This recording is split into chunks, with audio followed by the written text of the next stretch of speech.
안녕하세요. 승리한사 가족 여러분, 오늘은 고린도전서 4장 14절에서 21절까지의 말씀입니다.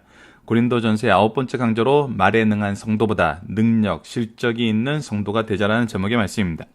승리한 삶의 말씀 중심 예배 중심의 성경 전문 교사를 양성하기 위해서 만들어진 성경 공부 교재입니다.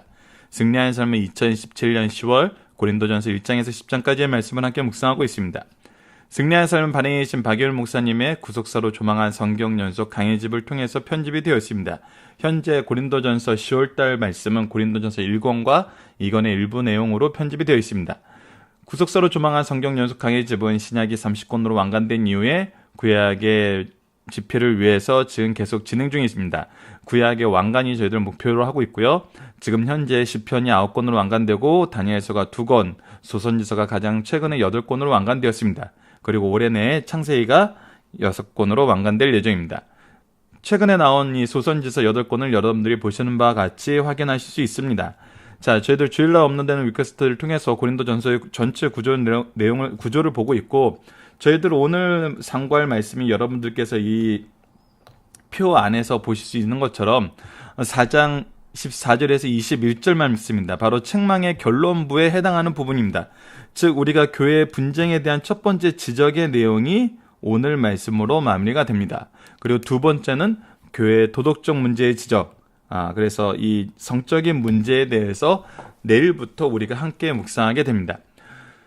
교회 분쟁에 대한 지적에 대해서 우리가 전체적인 흐름을 잠깐 살펴보는 시간을 갖도록 하겠습니다. 우리가 문안과 감사의 내용을 통해서는 하나님 안에서 성도가 어떤 관계인지를 나타내고 있습니다. 부르심에 의해서 사도가 되었고 부르심에 의해서 성도가 되었습니다. 즉 예수 그리스도의 부르심이 없다면 우리가 하나 될 수 없었어요. 즉 예수 그리스도께서 우리 관계의 핵심이고 중심이라는 겁니다. 그래서 우리 교회가, 우리 가정이 하나님과의 우리의 관계가 우리와 성도와의 관계와 우리와 자녀들의 관계에 예수 그리스도께서 중심에 계시지 않으면 이 관계는 온전해질 수가 없어요. 우리의 죄악으로 인해서 부모와 자식 관계도 온전해질 수가 없고, 제자와 스승 관계도 온전해질 수가 없고, 목회자와 성도 관계도 온전해질 수 없어요. 이것은 처음에 문안 감사에서도 선언적으로 우리에게 분명히 가르쳐 주는 것이고, 그 이후의 모습도 우리가 무엇을 바라보는 삶을 살아야 된다? 바로 예수 그리스도의 오심. 이것이 우리의 핵심이라는 겁니다. 이것이 지금 우리가 핵심적으로 배우고 있는 내용이에요. 그러면서 방법적인 면에서는 우리가 무엇을 항상 봐야 되냐면 연약한 자를 봐야 돼요. 그래서 이 안에서 예수 그리스도 안에서 우리의 관계가 바로 형성되지 않았을 때 우리가 어떤 상황에 처음 직면하게 되냐면 바로 분쟁적인 상황에 직면하게 됩니다. 분쟁적인 상황은 우리가 예수 그리스도를 바로 알고 그 안에서 그 은혜에 감사하는 삶을 사는 것이 아니라 내가 받은 은사를 자랑하고 내가 생각하는 의견을 강조하고 내가 생각하는 그 내용이 이 교회 안에서, 우리 가정 안에서, 우리 사회 안에서, 너와 나의 관계 안에서 드러내길 원해요. 이것은 여러분들 이 세상에선 자연스러운 모습이에요. 하지만 교회 안에서는 그런 모습이 잘못된 모습이란 거예요. 왜 세상 안에선 자연스러운 모습입니까? 여러분, 사회는 이익 집단이라고 대변되는 여러 가지 집단적인 모임의 그 연합으로 구성되어 있어요. 그래서 그 안에서 분쟁이 어떻게 보면 당연한 것이라고 보죠.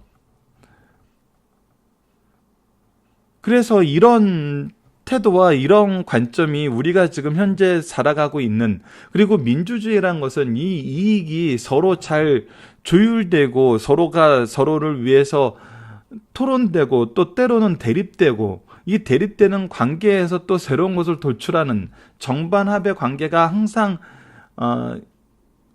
이루어지는 곳이 어떻게 보면 민주주의 사회죠. 현대 우리가 지금 사는 사회예요.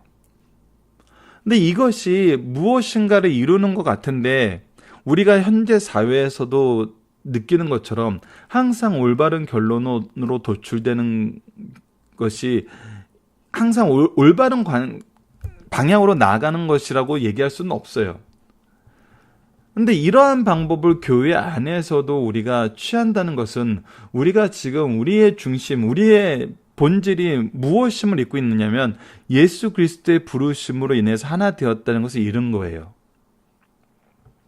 이것은 오늘 말씀에서 이 1번 부분을 마무리하면서 사도 바울과 성도의 고린도 교회 성도들과의 관계에 대해서 나타나는 부분에 더 두드러지는데, 예수님과의 우리 관계가 어떤 이익 집단들의 모임에 의해서 조율된 관계고, 그 조율에 의해서, 인간의 조율에 의해서 형성된 관계라고 보는 것은, 이것은 마치 우리 가정이 아버지와 아들과의 관계가 아니라 어떤 다른 계약적인 관계에서 이루어진 것으로 평가하는 거랑 똑같아요. 그래서 정반 합에 의해서 도출되는 것이 다르면 깨질 수 있는 관계, 이렇게 생각하는 것으로 우리가 오해될 수 있거든요. 그래서 우리가 교회의 모습, 성도와의 관계의 모습이 하나님의 주권적인 역사하심에서 이루어지는 것이 아니라 나의 의지, 나의 뜻, 나의 생각으로 인해서 이루어지고 누군가의 기회에 의해서 이루어진 거라고 생각을 한다면은,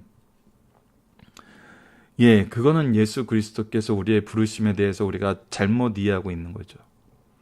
예수 그리스도의 부르심을 바로 아는 것이 아니죠.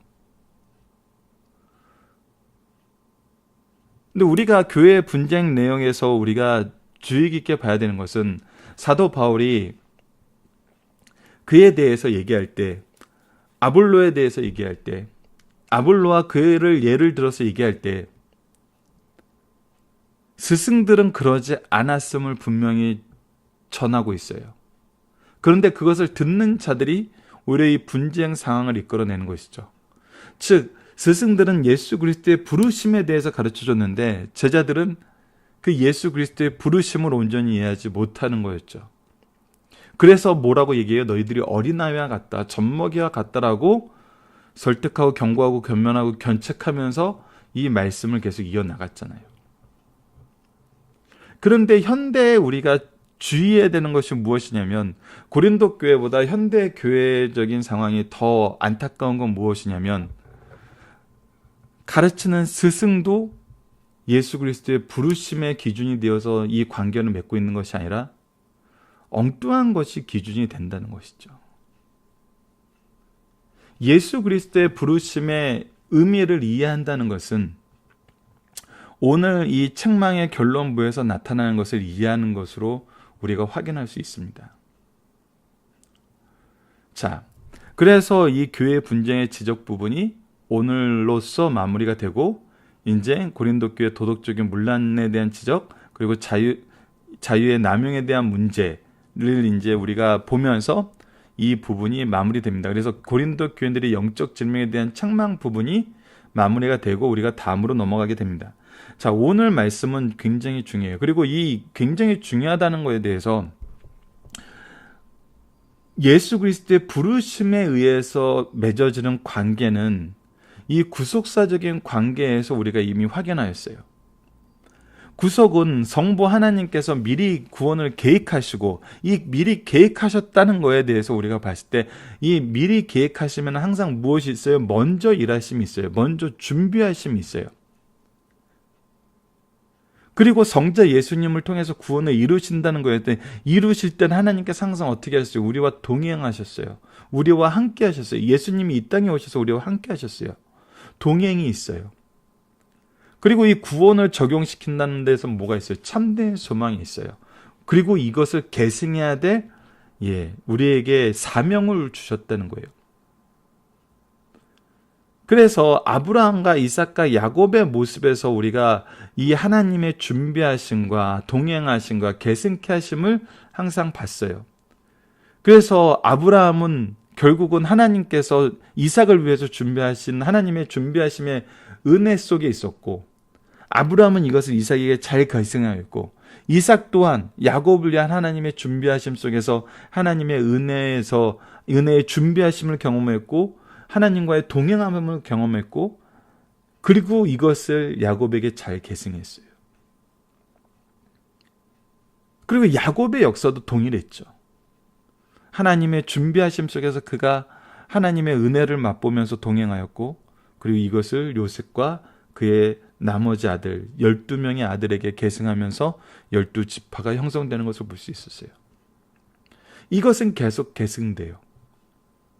그렇기 때문에 우리가 하나님 안에서 올바른 부르심의 관계에는 항상 무엇이 있냐면 바로 이 계승됨이 있어요.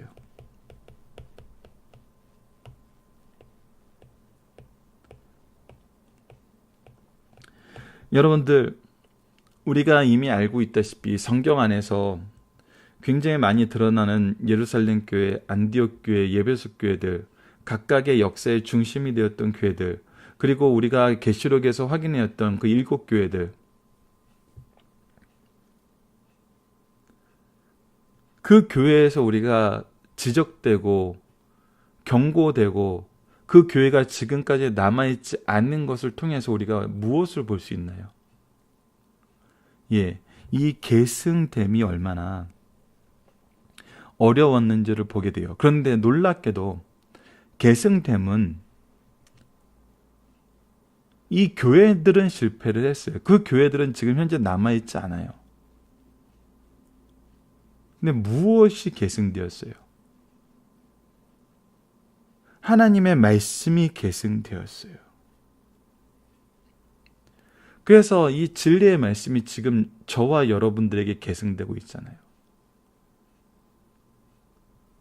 한국교회가 최근에 이제 100년의 역사를 가지고 있기 때문에 2대, 3대, 4대로 이렇게 연결되는 이 연결점을 우리가 보게 돼요. 그리고 그 안에서의 역사를 우리가 이제 확인할 수 있는 역사적 기록이 우리 앞에 놓여져 있어요. 그리고 여러분들 각자가 소속된 교회에서도 이것을 볼 수 있는 교회의 모습이 분명히 있을 거예요. 그럼 그때 보세요. 하나님이 누구를 중심으로 일하시는지, 누가 구속사의 중심된 일꾼이 되는지, 그 교회 안에서, 그리고 그 교회의 성장을 통해서 하나님은 무엇을 보이게 하시는지, 혹은 그 교회가 넘어지는 것, 그 교회가 어려움을 겪게 되는 데는 어떤 이유가 있는지. 놀랍게도 바로 이 계승의 부분이 있다는 것을 우리가 발견하게 됩니다. 하나님께서 아브라함에게 언약을 주시고 그 언약을 이삭에게 계승하게 하시고 그 언약을 야곱에게 계승하게 하시고 그 언약을 요셉을 통해서 계승하게 하시고 그 언약을 이제 모세를 통해서 계승하게 하시고 그 언약을 다윗을 통해서 계승하게 하시고 그 모든 언약의 성취를 그리스도를 통해서 성취하시고 그 성취된 언약을, 완성된 언약을 바로 사도들을 통해서 선포하게 하시고 계승하게 하신다는 거예요. 그 계승의 역사가 바로 교회의 역사였고, 그 계승 안에서 하나님께서 우리에게 주신 그 교회의 보편성과 독특성이 항상 구속사의 중심된 일꾼이 누구인지를 보여주는 키였다는 거예요.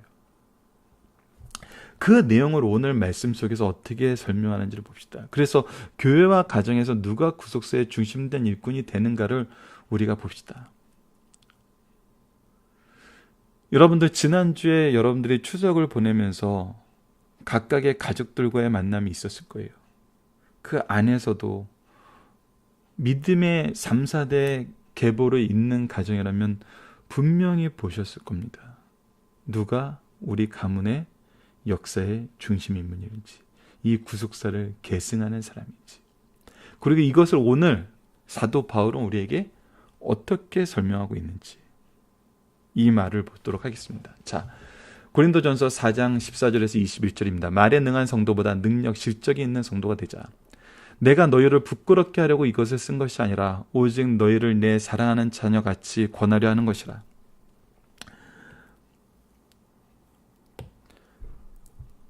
사도 바울이 지금까지 그들의 젖먹이 같은 신앙, 어린아이와 같은 신앙, 그 안에서 너희들은 스스로 왕이 되고 싶어하나, 어제 말씀입니다. 왕이 되고 싶어하나 우리는 하나님께서 이 세상의 끝에 놓으셔서 우리를 비천하게 사용하셨고, 그 비천함 속에서 무엇을 보게 하셨냐면 있는 자들을 부끄럽게 하시면서 우리를 통해서 하나님의 은혜를 나타내심으로 우리는 겸손하게 하시고 그들은 부끄럽게 하심으로 누구를 보게 하셨다? 예수 그리스도를 보게 하셨다. 이것이 핵심이었어요. 그래서 내가 너희들에게 이것을 쓰는 것은 너희들이 무엇을 봤으면 좋겠다? 바로 나를 통해서 일하시는 하나님의 역사하심을 봤으면 좋겠다. 나를 통해서 드러났던 그 하나님의 일하심을 봤으면 좋겠다. 그래서 내가 너희들을 혼내는 것은 내가 너희들을 미워하고 싫어하고 이 교회에서 쫓아내기 위한 것이 아니라 무엇하기 위한 것이다? 너희들이 내 사랑하는 자녀이고 내 사랑하는 자녀에게 부모가 주고자 하는 것이 무엇임을 깨닫게 하기 위한 것이다. 자, 그러면서 15절에서 얘기합니다. 그리스도 안에서 1만 스승이 있을 때 아버지는 많지 아니하니. 자, 1만 스승은 무엇을 얘기합니까? 이 말씀은 언어적인 부분에서 갈라디아서에서 몽학 선생이라고 표현되는 그 말과 단어가 똑같습니다. 즉 우리를 일정 부분 인도를 하는 거예요. 특히 고대 사회에서는 스승의 역할을 누가 했습니까? 수학 스승, 언어 스승. 그게 이제 있는 집안에서는 노예들이 바로 이들의 스승의 역할을 했죠. 그래서 이 스승의 모습에 있어서 아버지와 대비되는 스승의 모습. 그래서 교회에서 얘기하는 스승의 개념을 새아이가 이제 받아들여서 했던 것이 무엇이냐면 바로 멘토링이었던 거예요. 멘토링은 뭡니까? 가르치고 그 가르친 것이 성장할 수 있도록 계속 옆에서 돕는 거였어요. 근데 단지 그 정도로 끝나는 것이 아니라 내가 가르치는 분야 외적인 부분에서도 포괄적인 이해와 포괄적인 케어를 해주는 것이 바로 멘토였어요. 왜냐하면 내가 연약한 것이 현대사회 이 교육제도 안에서 우리가 이해를 한다면은 내가 영어를 가르쳐요. 근데 영어를 가르치는데 얘가 영어를 이해하는 어떤 이해도나 학습하는 방법이 몰라서 따라오지 못하는 거라면 내가 학원에서 학원 선생님들이 그것을 잘 가르치니까 애들이 학원을 다니는 거잖아요. 근데 아이들이 공부를 못하는 이유가 단지 학습적인 이해도가 떨어지는 거에서 모든 것이 나타나는 것은 아니라는 거예요. 그의 삶 속의 모습에서 나타난 다른 문제 때문에 이 학습적인 부분에 지장을 받는 것이 있어요.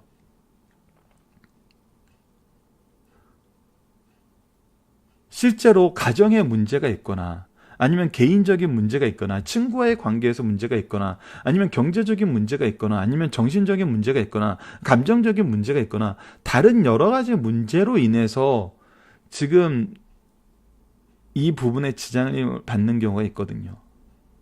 근데 학원 선생님들은 어떻게 해요?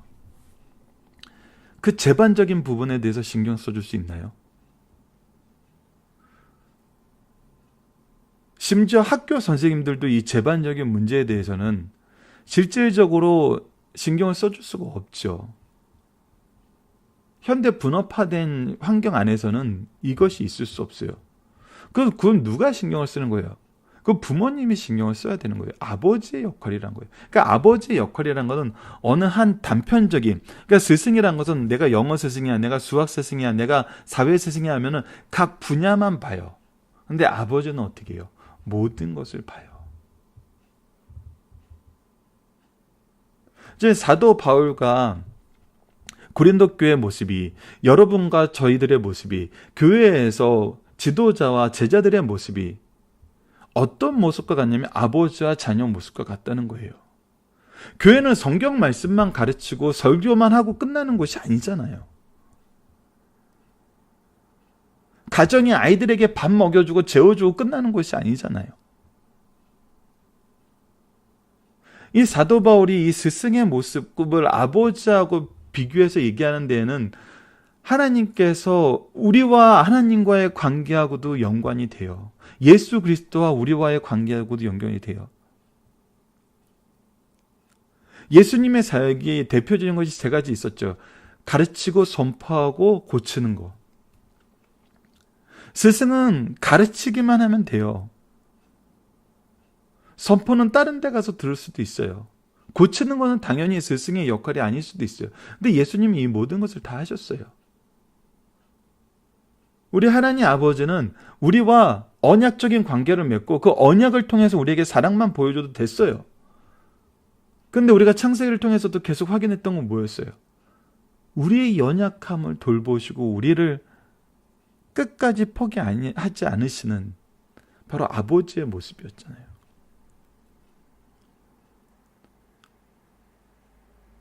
그래서 우리가 교회 안에서 말과 언변으로 무엇인가를 보여주는 것은 그런 걸 우리가 유능한 스승이라고 할 수 있어요. 이 부분이 제일 안타까운 것이 바로 한국 교회 안에서 굉장히 많았어요.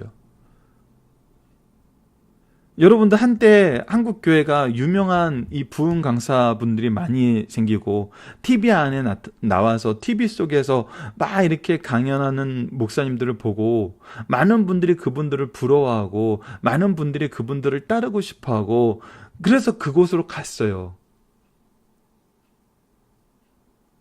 근데 결과는 어땠어요? 예, 그렇게 좋지 않았어요.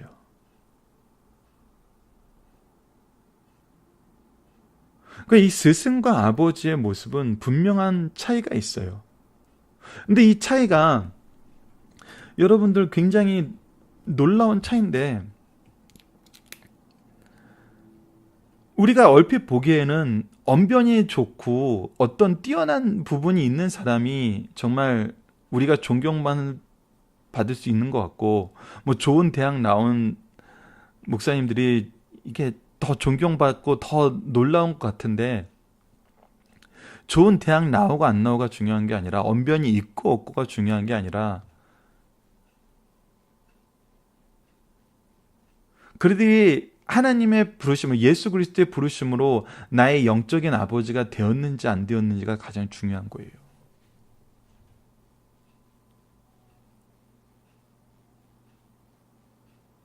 그래서 이 아버지와의 관계가 중요해요. 언변이 뛰어난 스승을 가서 만나면은 속된 말로 여러분들 그 언변한 뛰어난 스승이 누구에 가서 스승이 되고 싶어 하겠어요? 우리처럼 비천한 사람한테 와서 실제로 요즘에는 이제 유명한 강사들이 많이 있잖아요. 여러분들 강사들에게 강사 섭외가 왔는데 1시간 얘기해서 10만 원 주는 그런 강연에 가겠어요? 1시간 얘기해서 1,000만 원 주는 강연에 가겠어요? 예, 1,000만 원 주는 강연에 갔죠. 똑같은 시간을 투자하는데. 이것이 스승과 아버지의 차이예요. 아버지는 1,000만 원을 주고 1억 주는 곳이 있어도 아무것도 받지 않아도 내 자녀에게 이것을 가르쳐야 되면 그 시간 포기하고 내 자녀에게 이것을 가르치기 위해서 수고해요. 그리고 가르침은 단순히 지식의 전달이 아니에요. 바로 뭐라고 얘기하냐면 그리스도 예수 안에서 내가 복음으로 너희를 낳았더라. 낳았다는 것은 여러분 단지 내가 너희들을 전도했다. 내가 이 교회를 세울 때 처음으로 너희들에게 이 복음을 전했다. 이것이 아니에요. 낳았다는 것은 나에게 주신 축복으로 알고 내가 너희를 기르겠다는 거예요. 바로 요셉이 하나님께서 그를 예굽의 총리로 만드심은 하나님의 계획과 하나님의 구원을 성취하기 위해서 나에게 주신 사명이었고 그것이 하나님의 계획이었음을 알고 내가 형님들과 형님들의 자식을 기르겠나이다 하면서 그것을 지켰던 것처럼 복음으로 낳았다는 것은 바로 낳고 그 낳음이 하나님의 계획하심 안에서 하나님의 준비하심 안에서 나에게 주어진 사명임을 알고 내가 하나님을 힘입어 이 일을 하겠다는 거예요. 그래서 무엇이라고 얘기합니까? 그러므로 내가 너희에게 권하노니 너희는 나를 본받는 자가 되라. 스승을 본받는 자가 되는 것이 아니라 아버지를 본받는 자가 되는 거예요. 이로 말미암아 내가 주 안에서 내 사랑하고 신실한 아들 디모데를 너희에게 보내었으니 그가 너희로 하여금 무엇을 알게 해요? 그리스도 예수 안에서 나의 행사 곧 내가 각 교회에서 가르치는 것을 생각나게 하리라. 이 생각나게 하는 것은 무엇을 생각나게 하는 겁니다. 바로 1장에서 선언적으로 얘기했던 예수 그리스도의 부르심이 무엇인지를 생각나게 하는 거예요. 예수 그리스도의 날까지 우리가 예수 그리스도의 오심을 바라보는 삶이 무엇인지 생각나게 하는 거예요. 우리에게 주어진 하나님의 구속사의 역사가 무엇인지 생각나게 하는 거예요. 그래서 사도 바울을 통해서 디모데에게 계승된 것이 무엇이고 디모데를 통해서 바로 고린도 교회에 계승되는 것이 무엇인지 알게 하는 거예요. 이 시대에 필요하고 이 시대에 각광받고 이 시대에 뛰어나다고 생각되는 그것들을 채워주기 위해서 가는 것이 아니라 하나님의 이 구속의 역사 안에서 이 역사성을 가지고 역사 안에서 역사를 통해서 우리에게 역사하시는 그 하나님의 능력을 우리에게 생각나게 하겠다는 거예요.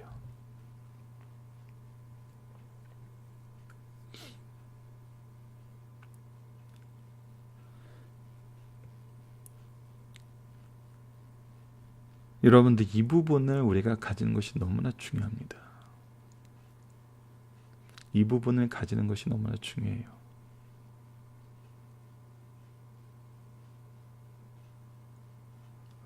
말씀 중심, 예배 중심의 이 신앙을 지키게 하시기 위해서 하나님께서 한 교회를 선택하시고 그 교회 안에서 그 신앙 안에서 우리가 사는 것이 얼마나 하나님이 보시기에 기쁘고 하나님이 이 일을 위해서 어떻게 일하시는지를 분명한 증거 안에서 보여줬어요. 그것이 바로 교회의 역사가 되었어요. 근데 다음 세대가 그것을 통째로 부인하고 통째로 거부한다면 그것은 계승되는 모습이 아니죠.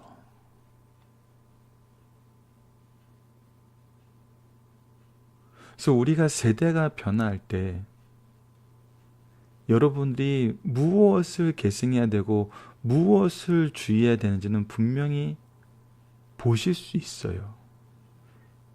역사 안에서 살아서 우리와 함께 동행하셨던 하나님의 증거가 우리들 삶 속에 있기 때문에 그런 것이 사라지고 말의 언변의 능력을 쫓아서 분당하고 분열하는 자들이 많기 때문에 지금 이렇게 경고의 말씀이 있는 거잖아요. 교회를, 가정을, 우리의 신앙 안에서의 관계를 하나님의 구속사적인 관점에서 이해하지 못하면은 이런 일이 발생한다는 것입니다. 이것이 아버지를 버리는 일이 된다는 거예요. 하나님의 부르심이 무엇인지 이해하지 못하고 계속 분열하는 곳으로 가는 그 길이란 겁니다. 그래서 어떤 사람은 이렇게 비난합니다. 어떤 이들은 내가 너희에 나가지 아니하는 것 같이 스스로 교만하였으나 스스로 교만하여서 이제 사도 바울, 우리의 아버지 듣던 사도 바울의 시대는 끝났어. 그는 더 이상 이곳에 오지 않아. 이곳에 이제 우리 세대가 왔어. 우리가 이제 하는 대로 하는 것이 옳아. 그러면서 과거의 가르침을 무시하고 과거의 하나님의 역사하심을 무시하고 하나님의 약속 안에서 일어났던 모든 것을 무시하면서 스스로 교만하여서 행동하는 사람이 있다는 거예요. 이거에 대해서 엄히 경고합니다. 주께서 허락하시면 내가 너에게 속히 나아가서 교만한 자들의 말이 아니라 오직 그 능력을 알아보겠으니. 여러분들 여기서 이제 갑자기 우리가 보게 되는 것이 능력이라는 표현입니다. 자, 이 능력은 무엇일까요? 하나님의 부르심의 능력은 무엇일까요? 부르심 안에서 우리가 보게 되는 능력은 무엇일까요?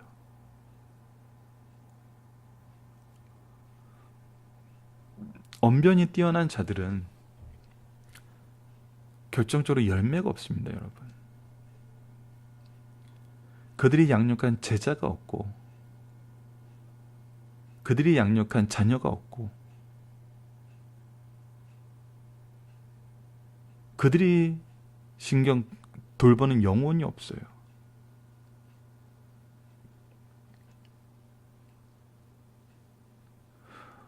어떤 분이 한 목사님을 보고 그런 얘기를 했답니다. 굉장히 검소하신 분이라 그냥 교회 안에 오실 때도 그냥 평범한 옷차림으로 오세요.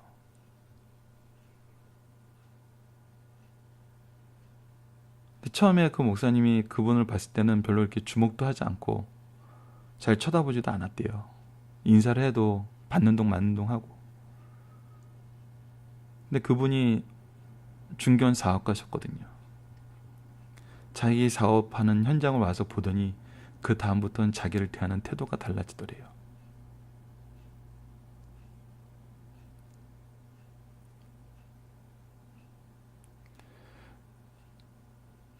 언변에 강한 스승들은 무엇을 보냐면 그를 통해서 내가 무엇을 얻을지 자기 배를 채울 욕심만 봐요. 이것이 거짓 선생과 참된 스승의 구별 방법이었어요. 이단과 참된 교회의 구별 방법이었어요.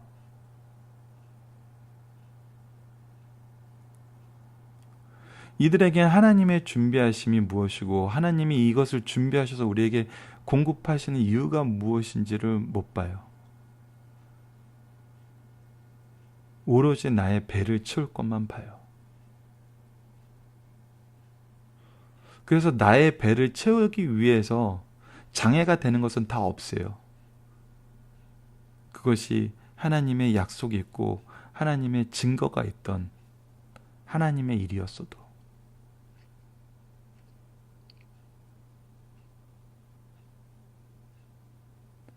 그래서 우리가 교회 안에서 봐야 되는 것은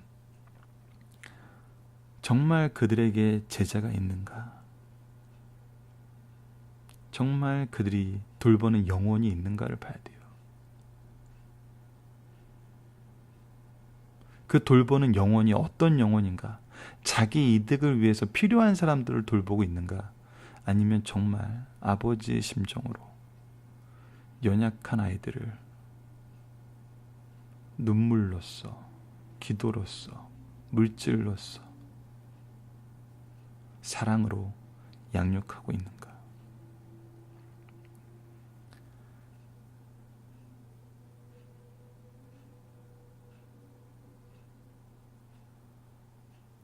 21절을 보시다. 너희가 무엇을 원하냐? 내가 매를 가지고 너희에게 나아가랴.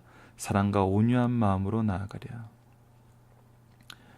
여러분들 21절 말씀은 아이러니하게도 우리가 지난 시간 살펴봤던 너희가 젖먹이와 같고 어린아이와 같다라는 이 말씀에 의해서 오히려 더 분명하게 확인이 됩니다. 사도 바울이 지금까지 보여준 것은 정말 아버지의 심정으로 그들을 향한 기쁜 사랑으로 하나님께서 나에게 주신 귀한 영혼으로 보는 마음에서 이 편지를 썼어요. 그렇기 때문에 너희가 무엇을 원하냐? 내가 매를 가지고 너희에게 나아가랴. 사랑과 온유한 마음으로 나아가랴.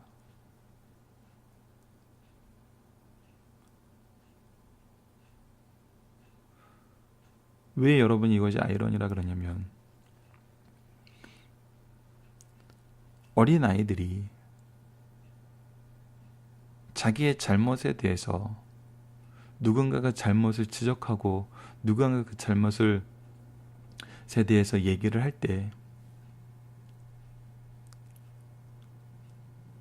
아이들이 먼저 느낀다는 거예요. 더 잘 느낀다는 거예요. 이 사람이 나를 혼내는 것이 사랑으로 혼내는 것인지 정말 나를 위해서 혼내는 것인지 아니면 자기가 귀찮고 자기에게 거슬리는 것이 있어서 자기를 공격하는 것인지. 여러분도 우리가 연약한 아이들을 돌볼 때 항상 주의해야 되는 부분이 바로 이 부분이에요. 똑같은 잘못을 지적해요. 근데 그것이 자기를 공격하는 것인지 자기를 사랑하는 것인지 그 아이들은 알아요. 그래서 21절 말씀은 너희들이 매를 가지고 가랴 너희에게 나아가랴, 사랑과 온유한 마음으로 나아가랴라는 이 말씀 통해서 고린도 교회는 결국 이것이 무엇임을 보여주냐면 사도 바울이 자기를 향한 사랑이 어떠한지를 경험하게 하는 그 말씀이 되었다는 거예요. 너희들이 왜 매가 필요하고 내가 왜 매를 드는지 충분히 설명이 되었어요. 예수 그리스도의 부르심에서 떠났을 때 나타나는 모습, 언변에 능한 스승의 모습으로서 너희들이 분열하는 것이 얼마나 성경적으로 잘못된 것인지를 깨닫게 하고, 너희들의 스승이 너희들이 참된 스승이라고 얘기하는 바울과 아볼로를 예를 들어서 그들이 지금 어떠한 삶을 살고 있는지를 보게 함으로써 이들이 깨닫게 했잖아요. 그래서 이것을 고치기 위해서 너희들에게 디모데를 먼저 보내고 교만한 자들에게 이 내용을 얘기하고, 그리고 정말 중요한 것은 영혼에 대한 하나님의 열매이심을 깨닫게 하잖아요. 여러분들 왜 초반에 이게 교회 성장하고 관련돼 있다고 얘기를 하면서 말씀을 시작했냐면, 정말 하나님의 능력은, 말씀의 능력은 열매로 나타납니다. 열매로 나타난다는 것은 두 가지가 있죠. 내가 새로운 영혼을 낳는 것과 낳은 영혼이 건강하게 자라는 것. 이 두 가지를 우리가 항상 봐야 됩니다. 그래서 여러분들 교회를 볼 때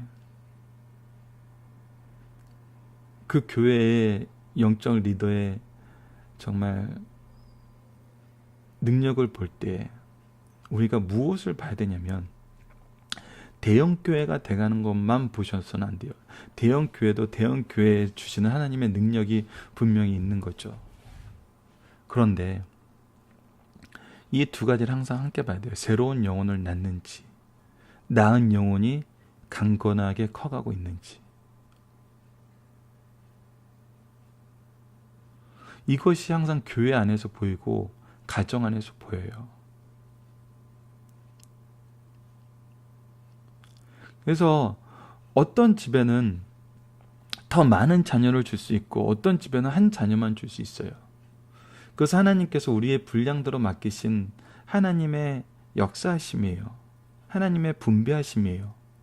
그러나 그 안에서 우리가 달란트를 가지고 그 영혼을 위해서 일할 때는 하나님께서 분명히 거기서 결실을 맺게 하신다는 거예요.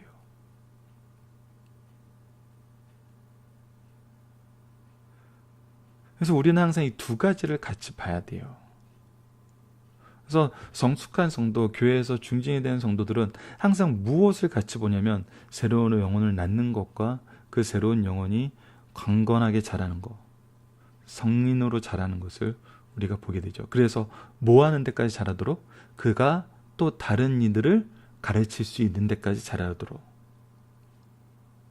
바로 사도 바울이 디모데를 낳고 디모데를 장성하게 성장시켜서 바로 고린도 교회에 보내서 디모데로 하여금 다른 이들을 또 성장시킬 수 있도록 성장시킨 것처럼,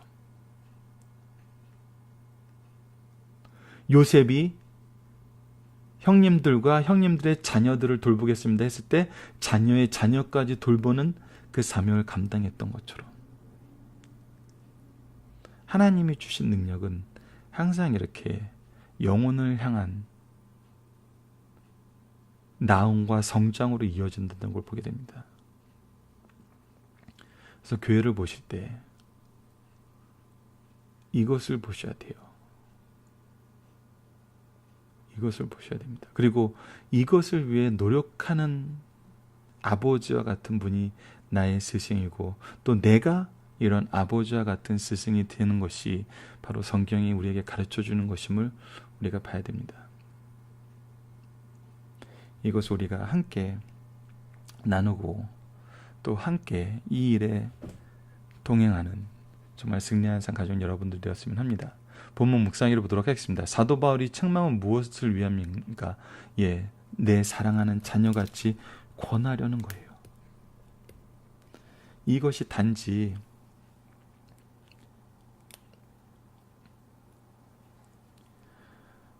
어떤 목적에 의해서, 어떤 평가적인 기준에 의해서 되는 것이 아니라 정말 자녀같이 이 일을 대하는 것임을 우리가 보게 됩니다. 사도 바울과 고린도 교회 성도는 어떤 관계입니까? 단순히 스승 관계가 아니라 아버지 관계. 아까 얘기했다시피 스승과 아버지의 그 관계의 차이를 우리가 잘 이해해야 됩니다. 그래서 누구를 본받는 자가 되어야 된다? 아버지를 본받는 자가 되어야 된다는 거예요. 여러분들 이 부분에 대해서 잠깐 예를 들어드리면, 저희 형과 저희 집에 이제 아들이 하나씩 있는데, 너무나 놀라운 것은 아이들이 누구를 닮아가냐면 진짜 아버지를 닮아가더라고요. 특히 어린아이였을 때 아버지를 닮아가는 것은 그럴 수밖에 없어요. 아버지가 좋아하고 아버지가 잘하고 아버지가 중요하다고 생각하는 것을 항상 자녀들에게 보여주고, 자녀들이 그 기준을 가지고 관계를 형성해 나가거든요. 그래서 자식은 아버지를 닮아요. 그리고 정말 아버지는 중요하고 핵심적인 것이라는 것을 자녀들에게 가르쳐요. 얼마 전에 저는 제 아이랑 이런 대화를 한 적이 있어요. 다른 아이들은 성경 숙제를 하는 집이 없대요. 당연하죠. 학원에서 성경 숙제 내주는 학원이 어디 있어요? 요즘엔 교회에서도 그걸 잘 내주지 않는데. 근데 저는 어떤 일이 계기가 돼서 이 부분에 대해서 아이랑 약속을 하고 했는데, 2달 전에 그 약속을 했는데, 2달 전에 그 약속을 한 이유와 그 약속의 내용은 잊어버린 상태에서 친구들하고 더 놀아야 되는 시기가 왔는데, 추석 연휴가 오고 그 근처가 왔는데도 자기는 여전히 아이들과 똑같이 학원을 다니고 와서 무엇을 느끼게 되냐면, 나는 아이들이 없는 숙제 하나 더, 성경 숙제가 있네라는 걸 느끼게 되는 거예요.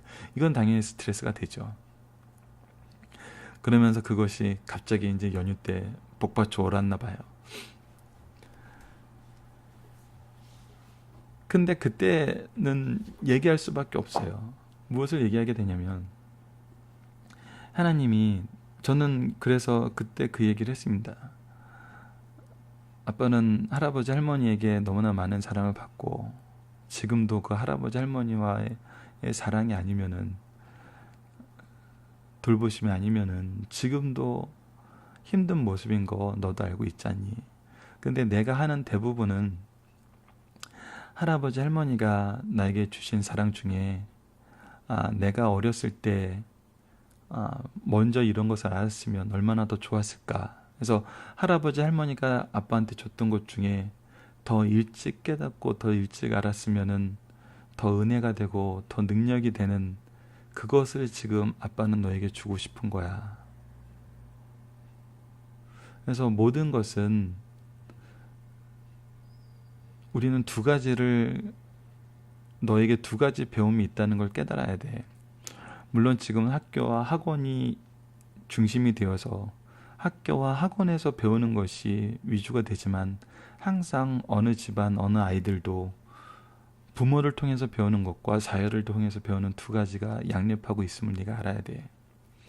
그리고 아빠는 엄마 아빠를 통해서 배웠으면 하는 거, 너에게 정말 가르쳐주고 너에게 중요하고 너의 인생의 가장 핵심적인 것은 바로 성경 말씀이기 때문에 성경 말씀에 대해서 너에게 얘기했던 거고, 네가 기억할 줄 모르지만 2달 전에 네가 엄마 아빠한테 잘못한 것이 있어서 이 부분에 대해서 우리가 전체적인 조율을 할 때 바로 이런 이유에서 네가 아빠가 성경 숙제를 제안했고 네가 그것을 받아들였던 것을 네가 기억하지. 그래서 기억했지만, 그렇지만 지금 이렇게 불만이 나온다는 것은 네가 어려운 점이 있고 네가 힘든 점이 있는 거기 때문에 이 부분 네가 얘기를 해라. 얘기를 하면은 이 부분을 우리가 멈추는 것이 아니라 계속할 수 있는 방법을 한번 찾아보자. 그래서 아빠는 정말 할머니 할아버지에게 받은 은혜 중에, 가르침 중에 가장 핵심되는 거, 어렸을 때 배웠으면 더 좋겠다고 생각하는 걸 너에게 가르치는 거기 때문에 네가 할아버지 할머니가 와 아버지의 관계를 보고 또 그 안에서 너도 이 좋은 것을 계승하게 한다는 생각을 가지고 이 내용을 좀 성경을 대했으면 좋겠다, 말씀을 대했으면 좋겠다라고 얘기했어요. 정말 우리는 알게 모르게 부모님을 본받는다 그러잖아요. 그런데 대부분의 사람들이 이 얘기를 하는 뉘앙스에 참 안타까운 게 뭐냐면, 나쁜 거를 본받기 때문에 결국 엄마 아빠를 닮아가, 이런 얘기를 하는 경우가 많잖아요. 근데 여러분들 신앙 안에서는 정말 좋은 걸 닮아가게 됩니다. 좋은 걸 계승해주고 싶어지게 되죠. 이것을 계승시키기 위해서 기꺼이 모든 것을 포기하고 우리를 사랑하신 분이 바로 하나님이시잖아요. 우리 또한 우리 자녀를 위해서, 우리 자녀가 하나님의 부르심 안에서, 예수 그리스도의 부르심 안에서 온전한 모습을 성취하기 위해서, 온전한 모습으로 자라나기 위해서, 마지막 때까지 이 모습을 유지하기 위해서 무엇을 포기하지 못하겠어요. 그것이 우리의 모습이잖아요. 그것이 정말 우리가 간절히 원하는 거잖아요. 그리고 이것을 고린도 교인들에게 사도 바울이 전하는 것처럼 우리도 자녀들을 강압과 어떤 규율로 이 문제를 전하려 하는 것이 아니라 정말 사랑으로, 권면으로 이 말씀을 전하는 정말 승리한 삶 가족 여러분들 되었으면 합니다. 추석 이후에 나타나는 말씀이라 이 부분이 더 좀 깊이 있게 다가오는 것 같습니다. 사도 바울은 고린도 교회 문제를 해결하고 질서를 회복하기 위해 누구를 보내면 이렇게 한 이유는 무엇입니까? 디모데를 보냅니다. 디모데를 보내는 이유는 정말 디모데가 이 내용을 잘 알고 본래의 교육, 본래의 예수 그리스도의 부르심의 의미를 가장 잘 전할 수 있는 적임자이기 때문이죠. 사도 바울은 교만한 자들을 분별하기 위해서 무엇을 볼 것을 강조하나요? 바로 능력을 볼 것을 강조합니다. 여러분, 능력은 열매입니다. 열매는 바로 영혼에 대한 열매예요. 이것은 분명합니다. 이 영혼에 대한 열매를 항상 우리는 두 가지로 봐야 돼요. 그를 통해서 새 영혼이 나아지고 있는가? 그를 통해서 강건하여지고 있는가? 그에게만 가면 분열하고 그에게만 가면은 교회를 떠나게 된다면은 여러분들 그거는 정말 조심해야 될 거거든요. 우리가 누가 참된 아버지이고 누가 거짓된 스승인지는 분명히 분별할 수 있습니다. 그리고 분별하셔야 됩니다. 중심사를 보도록 하겠습니다. 나의 영적 아버지는 누구이며 나의 영적 아들은 누구인가? 내가 영생의 말씀을 누구에게 배워 누구에게 가르칠 것인가? 바로 승리한 삶 표. 이것을 우리가 항상 봐야 된다고 합니다. 이것이 우리에게 있어야 된다는 거예요. 나에게 아버지가 없으면 결국 우리는 무엇하는 사람이 되냐면 유리하는 자가 된다는 것입니다. 유리하는 자가 될 수밖에 없어요. 그래서 교회의 전통성은 계승이 된다는 겁니다. 그리고 계승되는 사람을 통해서 하나님은 역사하신다는 거예요. 이것이 우리가 창세기를 통해서 확인한 거잖아요. 언약의 계승자가 누구인지 분명히 드러나요. 이스마엘이 있는데 이삭만이었어요. 에서가 있는데 야곱만이었어요. 이 차이를 우리가 아셔야 돼요. 그들이 강건해지고 부하여지는 것 같지만 나중에는 여러분들 심판의 대상이 됐어요. 그래서 우리가 이것이 없으면 안 됩니다. 신앙 안에서 영적인 아버지가 누구이며 영적인 자녀가 누구인지 이 관계가 없으면 안 돼요. 육적인 아버지가 없는 사람이 없는 것 같이 영적인 아버지가 없는 사람도 없습니다. 그러나 학문이나 사상적 아버지는 존경하면서도 나에게 복음을 전하여 준 영적 아버지는 의식도 하지 않고 살아가는 자들이 있어요. 이와 마찬가지로 나의 육신적인 자녀는 애지중지하면서 영적인 자녀는 누구인지도 모르고 살아가는 자들이 있습니다. 이런 사람들은 바른 신앙에서 이탈하기 쉬워요. 사람에게 최고의 관심 속에 성경과 사랑을 실천해야 될 사상이 영적 부모와 자녀임을 가르쳐주고 있습니다. 두 번째입니다. 모범적인 신앙의 부모, 스승을 본받고 신앙의 자녀들에게 믿음의 유산을 물려주자. 신앙은 자신이 개발하고 믿고 싶은 대로 믿는 것이 아니라 말씀 안에서 믿음 좋은 스승이나 부모를 닮아가는 것이에요. 이것이 달라요. 세상 학문과 다른 이유가 바로 여기에 있어요. 바울은 예수님의 본을 받아. 그래서 우리가 세상 교육에만 맡겨놓으면 안 돼요, 여러분들. 자녀를 양육하는 건 우리예요. 부모를 통해서 배워야 되는 것이 있어요.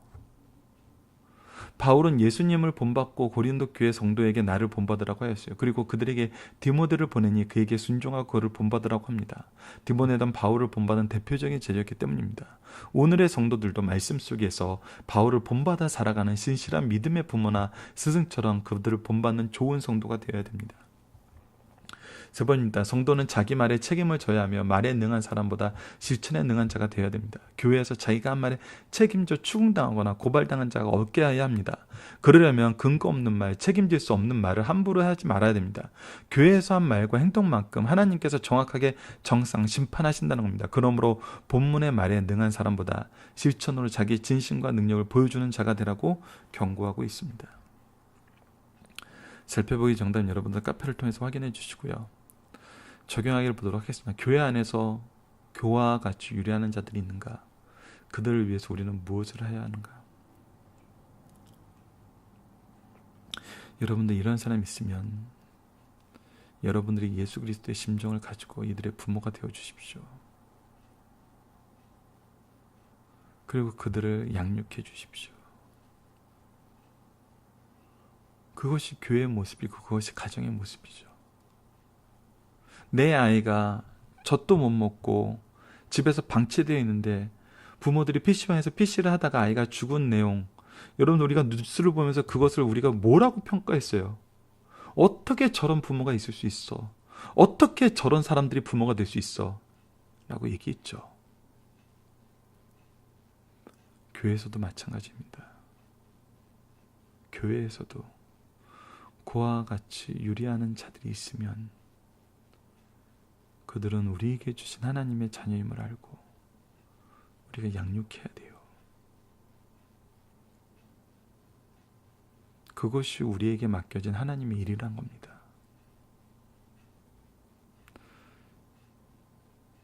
거짓 스승들은 그들이 나가길 원해요. 하지만 그리스도의 부르심 안에서 하나 된 아버지는 그들을 양육합니다.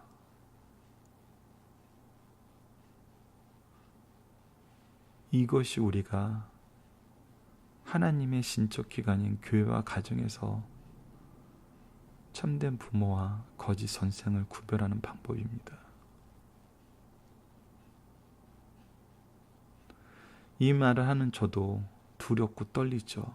그래서 사도 바울은 항상 두렵고 떨린 마음으로 교인들 앞에서 주의 뜻을 얘기했어요.